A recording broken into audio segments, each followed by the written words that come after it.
Hi అండి, అందరికీ నమస్కారం. హెల్త్‌కు సంబంధించి ఒక ముఖ్యమైన సమాచారం మీకు అందించాలని ఈ వీడియో చేస్తున్నాను. క్యాన్సర్ కేసులు నానాటికి పెరిగిపోతున్నాయి. ప్రతి సంవత్సరం బాధితుల సంఖ్య పెరిగిపోతుంది.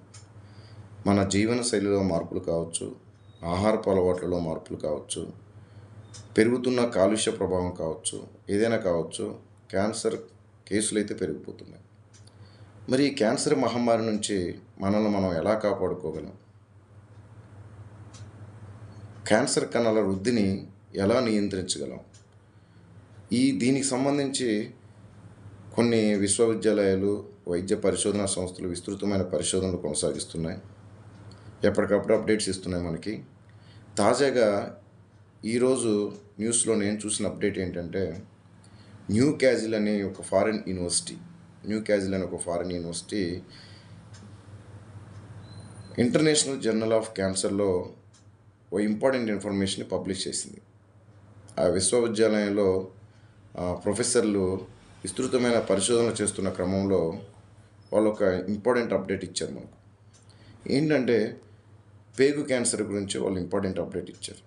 చిన్న చిన్న వ్యాయామాలు, అంటే కొద్దిసేపు చేసే వ్యాయామాలు క్యాన్సర్ కణాల వృద్ధిని బాగా తగ్గిస్తాయట.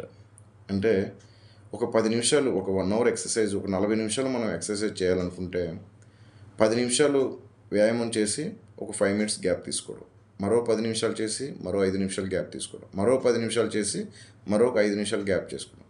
ఇలా గ్యాప్ తీసుకొని చేసే వ్యాయామం మన శరీరంలో క్యాన్సర్ కణాల వృద్ధిని నియంత్రిస్తుందట. అయితే ఎలా తగ్గుతుంది అని అంటే, దాన్ని క్లియర్గా ఒక విషయం వాళ్ళు మెన్షన్ చేశారు. ఏంటంటే, ఈ వ్యాయామం అట, మనం చేస్తున్న ఈ ఎక్సర్సైజ్లట, ఈ అణుస్థాయిలో కొన్ని మార్పులు జరుగుతాయి. మన శరీరంలోని అణుస్థాయిలో కొన్ని మార్పులు జరుగుతాయి. అవి వేగవంతంగా జరుగుతాయి. ఆ మార్పులని, ఆ వేగవంతమైన ప్రక్రియని ఈ వ్యాయామం అట ప్రేరేపిస్తుందట, స్టిమ్యులేట్ చేస్తుందట. స్టిమ్యులేట్ చేసినప్పుడు ఏమవుతుందంటే, డిఎన్ఏ రిపేర్, అంటే మన జీన్స్ ఏదైతే ఉన్నాయో ఆ డిఎన్ఏ రిపేర్ అనేది ఎక్కువగా, మరమ్మతులు అనేది ఫాస్ట్గా జరుగుతుందట. అంటే ఎక్కువగా జరుగుతుందట. డిఎన్ఏ రిపేర్ ఎప్పుడైతే జరుగుతుందో ఆ క్యాన్సర్ కణాల వృద్ధి ఆటోమేటిక్గా కంట్రోల్ అవుతుందట.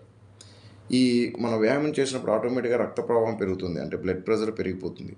ఆ పెరిగినప్పుడు ఏమవుతుందంటే, రక్తం అంటే వేగం పెరుగుతుంది. ఆ వేగం ఏమవుతుందంటే, కొన్ని శక్తివంతమైన సంకేతాలని బాడీకి ఇస్తుంది అనమాట. ఆ సంకేతాలు ఏం చేస్తాయంటే, క్యాన్సర్ కణాల వృద్ధి మీద ప్రభావం చూపించి ఆ వృద్ధిని నియంత్రిస్తాయంట. అంటే వ్యాయామం చేయడం ఏ రకంగా అయినా మంచిదే.